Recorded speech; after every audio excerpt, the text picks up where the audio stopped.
नेपाल में भूकंप से तबाही मची है। नेपाल में 62 से ज्यादा लोगों की मौत हो गई है। सैकड़ों लोगों का अस्पताल में इलाज चल रहा है। देर रात नेपाल में 6.4 तीव्रता का भूकंप आया था। रात 11:47 पर यह झटके महसूस किए गए। पश्चिम नेपाल का जाजरकोट भूकंप का केंद्र था। वही भूकंप के झटके दिल्ली, नोएडा, फरीदाबाद, गुरुग्राम, बिहार, उत्तर प्रदेश के कुछ इलाके, मध्य प्रदेश के कुछ इलाके, छत्तीसगढ़ के कुछ इलाके, हिमाचल प्रदेश और उत्तराखंड में भी महसूस किए गए। हम उसी की बात कर रहे हैं, उसी का अपडेट दे रहे हैं। रात के 11:30 बजे के आसपास का समय था। पश्चिम नेपाल का जाजरकोट भूकंप का केंद्र था। 6.4 उसकी तीव्रता थी। हालांकि कल रात तक ऐसी कोई खबर नहीं आई थी, लेकिन अब जो अपडेट निकलकर सामने आ रही है उससे पता चलता है कि ये जो भूकंप के झटके थे, ये इन्होंने क्या प्रभाव डाला है, क्या दुष्प्रभाव डाला है।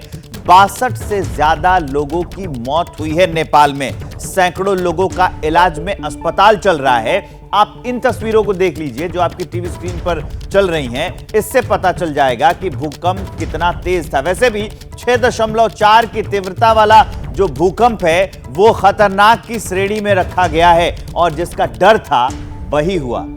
अभी जो आंकड़ा बता रहा है कि 62 लोगों की मौत हुई है और कई लोग घायल हैं।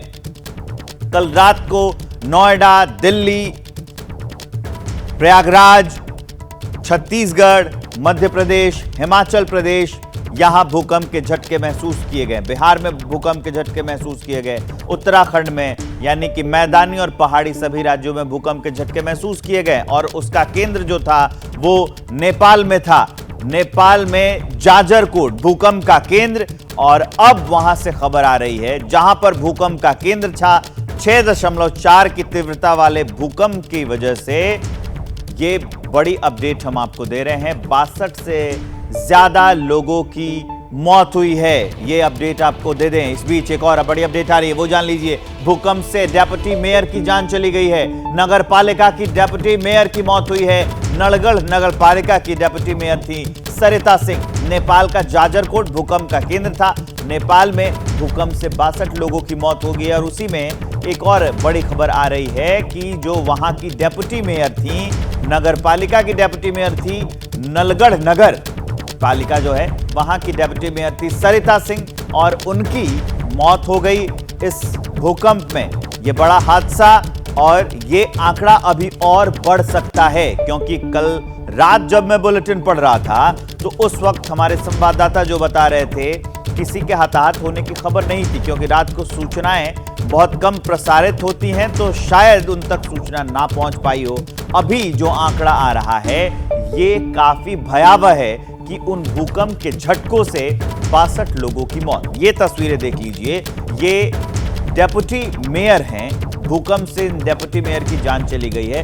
नलगढ़ नगर पालिका नेपाल में है, उसकी मेयर है सरिता सिंह और अब उनकी मौत हो गई है। नेपाल के जाजरकोट में ये भूकंप का केंद्र था। अब देख लीजिए आपके टीवी स्क्रीन पर जो तस्वीरें चल रही हैं। भूकंप का केंद्र था नेपाल, वहां पर सबसे ज्यादा क्षति हुई है। 62 लोग अब तक मारे जा चुके हैं और कई लोग घायल हैं जिनका इलाज चल रहा है। इसी बीच देख लीजिए कि कैसे राजधानी दिल्ली में मध्य रात्रि में लोग भूकंप के झटकों से डरकर घर से बाहर निकल आए थे। उसकी तस्वीर हम आपको दिखा रहे हैं। और भूकंप के झटके सिर्फ दिल्ली में महसूस नहीं किए गए, उत्तर प्रदेश में के वहां की राजधानी लखनऊ, उसकी तस्वीर आपको दिखा रहे हैं। भोपाल में वही हाल था, पटना में भी लोग घर से बाहर आ गए, बनारस में भी वही हाल था, मेरठ में भी भूकंप के झटके महसूस किए गए और एक और तस्वीर आपकी टीवी स्क्रीन पर है, मुरादाबाद। ऐसे कई शहर थे जहां पर भूकंप के झटके महसूस किए गए और लोग घर से बाहर चले आए। इस बीच हम आपको और अपडेट दे देते हैं। आपको ये बताते हैं कि भूकंप का जो केंद्र था वो नेपाल में था और उससे क्या असर पड़ा है, ये सारी जानकारी आपको दे दें। क्या है पहले जानिए। 4 नवंबर 2023 जो कल की तारीख थी, 11:35 पर यह भूकंप आया। 6.4 की तीव्रता थी। केंद्र जो था वो जाजरकोट नेपाल था।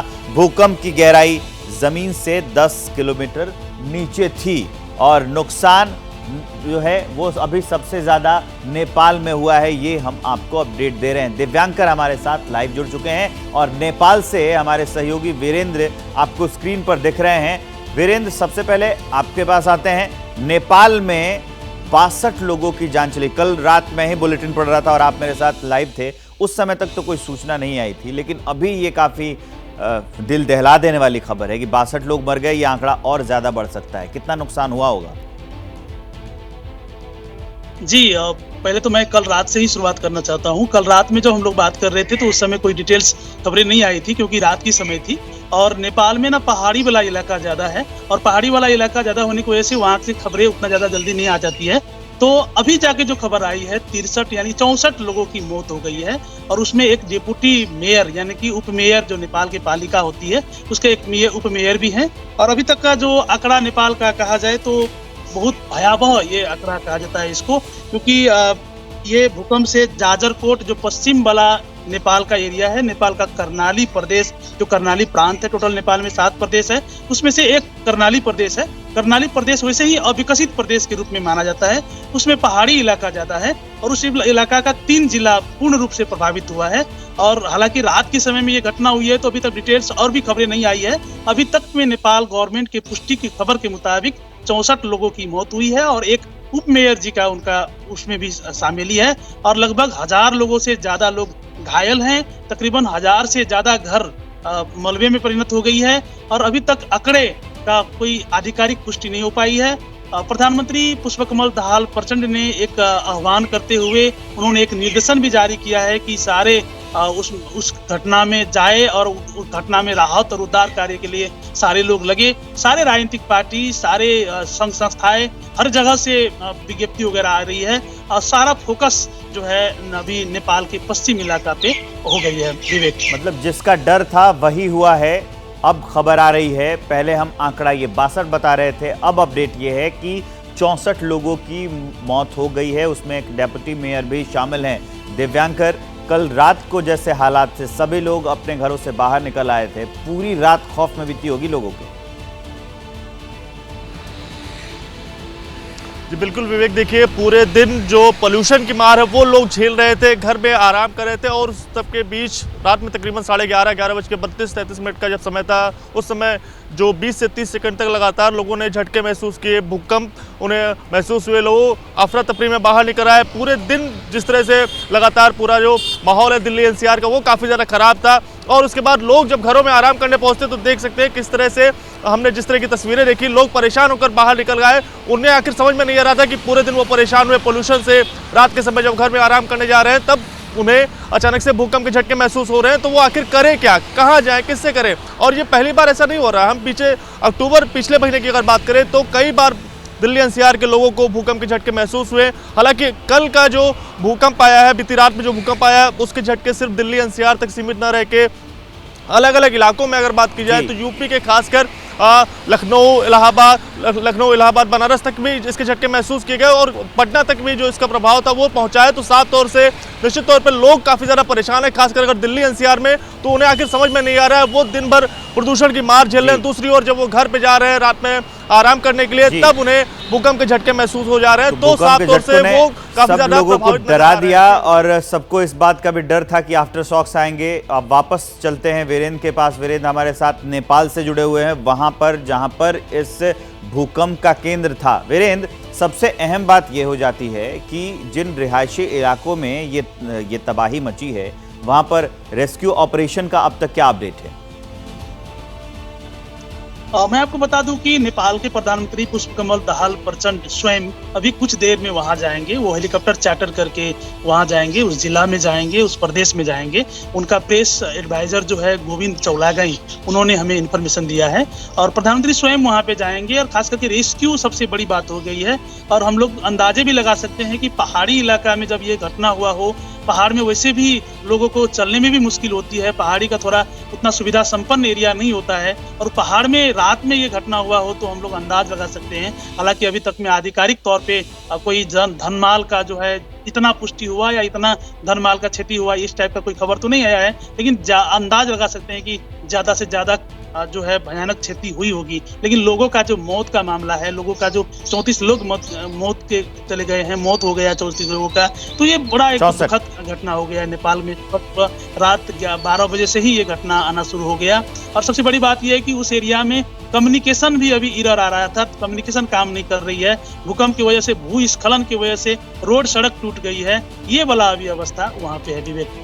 तो ये भी काफ़ी अहम जानकारी दे रहे हैं कि जो नेपाल के प्रधानमंत्री हैं वो कुछ ही देर में भूकंप प्रभावित इलाकों का अब जा रहे हैं दौरा करने। अब आपको हम बता देते हैं कि जब भूकंप आता है, जैसे कि कल रात को आया, 3 तारीख को रात के 11:35 पे कितनी तबाही आती है, और आखिर में कि कौन से वो जो रिक्टर स्केल पर जो 0 से लेकर 9 तक जो बनाए गए हैं पैरामीटर, क्या असर होता है उसका, वो जान लीजिए। रिक्टर स्केल पर अगर उसकी तीव्रता 2 से 3.9 हो तो हल्के झटके आएंगे। अगर 2 से पहले यानी कि 0 से 1.9 तक का होता है तो वो झटके महसूस नहीं किए जाते हैं, वो सिर्फ रिक्टर स्केल पे पता चलता है कि भूकंप आया था। उसके बाद आगे बढ़िए कि अगर 4 से 4.9 की तीव्रता होती है रिक्टर स्केल पर उस भूकंप की, तो खिड़कियां टूट सकती हैं। आगे बढ़िए कि 4.9 के बाद आंकड़ा आ जाता है 5 का। 5 से 5.9 के बीच अगर जो है भूकंप की तीव्रता है तो मकानों में अब दरारें आ सकती हैं, ये इतना खतरनाक होता है। अब आइए 6 से 6.9 जो कल रात का भूकंप था। कल रात को 6 से 6.9 के बीच यानी 6.4 का भूकंप आया था। इससे क्या क्या असर पड़ता है? कच्चे घर अगर हैं तो वो गिर सकते हैं, इमारतों की नींव दरक सकती है, ऊपरी मंजिलों को नुकसान पहुंच सकता है अगर ये आए तो। उसके बाद 7 से 7.9 का जो भूकंप होता है, जिसका उसमें असर ये होता है कि इमारतें, मकान गिरने से भारी नुकसान होता है। ये पैरामीटर है। और जो आखिरी 8 से 8.9 के बीच में अगर भूकंप के झटके महसूस किए गए तो क्या होता है कि इमारतों समेत जो बड़े बड़े पुल होते हैं वो गिर जाते हैं। ये खतरनाक माना गया है और 9 से ज़्यादा ये सबसे ज़्यादा तबाही लेकर आते हैं,